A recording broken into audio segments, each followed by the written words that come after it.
Assalamualaikum warahmatullahi wabarakatuh. Kami dari kelompok 12 akan mempresentasikan tentang akuntansi kantor pusat dan kantor cabang. Sebelumnya, perkenalkan nama saya Muhammad Bashir Mustaqim dengan NPM 4012111018 dan rekan saya Rifki Mahardika dengan NPM 4012111017.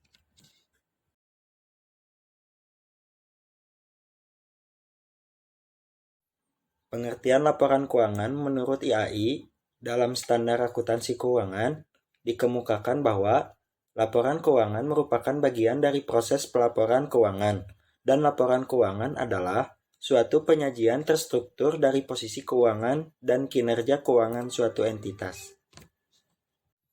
Laporan keuangan konsolidasian adalah laporan keuangan suatu kelompok usaha yang disajikan sebagai suatu entitas ekonomi tunggal. Secara periodik, baik kantor cabang maupun kantor pusat menyusun laporan keuangannya secara individual. Meskipun laporan keuangannya individual, itu dapat menunjukkan informasi-informasi yang penting, baik untuk kantor cabang maupun untuk kantor pusat. Tetapi, laporan-laporan itu tidak dapat menggambarkan posisi keuangan dan hasil usaha kantor pusat dan kantor cabangnya sebagai satu kesatuan ekonomis. Oleh karena laporan keuangan antar kantor pusat dan cabangnya dimaksudkan untuk memberikan gambaran tentang posisi keuangan dan hasil usaha perusahaan sebagai satu kesatuan ekonomis yang bulat, maka di dalam penyusunannya harus memperhatikan hal-hal berikut. Di dalam neraca hanya disajikan aktiva dan hak-hak yang ada pada perusahaan dan hutang-hutang atau kewajiban perusahaan yang lain kepada pihak-pihak luar perusahaan. Sebagai satu kesatuan usaha, hak-hak yang dimiliki oleh dan kewajiban-kewajiban yang ada di antara kantor pusat dan cabangnya, atau hutang piutang di antara pusat dengan cabangnya harus ditiadakan. Di dalam laporan perhitungan rugi laba harus dihindarkan adanya perhitungan ganda terhadap suatu pendapatan dan biaya yang sama. Pengakuan terhadap pendapatan dan biaya-biaya yang timbul dari transaksi antara pusat dan cabang dan sebaliknya. Sebagai akibat sistem desentralisasi, harus dibatalkan kenaikan dan penurunan kekayaan total yang disempatkan di pusat dan di cabang. Harus dipakai sebagai kriteria terhadap pengakuan adanya pendapatan yang diperoleh dan biaya-biaya yang terjadi dalam perusahaan sebagai satu kesatuan usaha untuk menghindari adanya perhitungan ganda terhadap pendapatan dan biaya-biaya tersebut. Selanjutnya ada langkah-langkah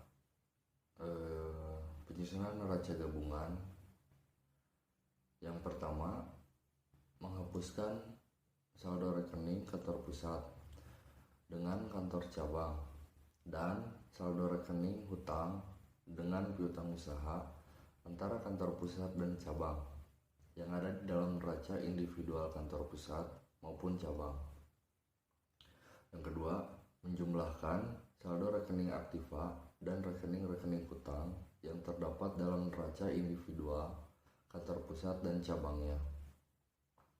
Sesuai dengan kelompok masing-masing, saldo rekening modal di dalam neraca gabungan sama dengan saldo rekening yang bersangkutan dalam neraca individual kantor pusat. Lalu untuk penyusunan perhitungan rugi laba, yang pertama, menghapuskan saldo rekening pengiriman barang dari kantor pusat dengan pengiriman barang ke kantor cabang, dan saldo rekening-rekening pendapatan dengan biaya-biaya yang bersangkutan sama dengan yang diakui di dalam laporan perhitungan rugi laba individual kantor pusat dan cabang sebagai akibat kebijaksanaan sistem desentralisasi yang dilaksanakan. Selanjutnya, menjumlahkan saldo rekening-rekening pendapatan dan laba di luar usaha, rekening biaya dan rugi di luar usaha yang terdapat di dalam laporan rugi laba individual kantor pusat dan cabang sesuai dengan kelompok masing-masing. Selanjutnya, daftar lajur penyusunan laporan keuangan gabungan. Untuk mempermudah penggabungan saldo rekening-rekening pembukuan yang ada baik di pusat maupun di cabang-cabangnya, biasanya disusun suatu kertas kerja yang berupa daftar lajur penyusunan laporan keuangan gabungan. Daftar lajur itu membuat kolom-kolom saldo rekening-rekening pembukuan kantor pusat, cabang, debit dan kredit untuk penyesuaian dan eliminasi, dan kolom untuk neraca dan laporan rugi laba gabungan. Di dalam daftar lajur itu telah dilakukan penggolongan rekening-rekening sedemikian rupa sehingga penggabungan saldo rekening-rekening pembukuan yang sama dengan mudah dapat dilakukan. Daftar lajur dibuat semata-mata untuk mempermudah penyusunan laporan keuangan gabungan. Oleh karena itu, jurnal penyesuaian dan eliminasi tidak perlu dibukukan ke rekening-rekening yang bersangkutan, baik di pusat maupun di cabang.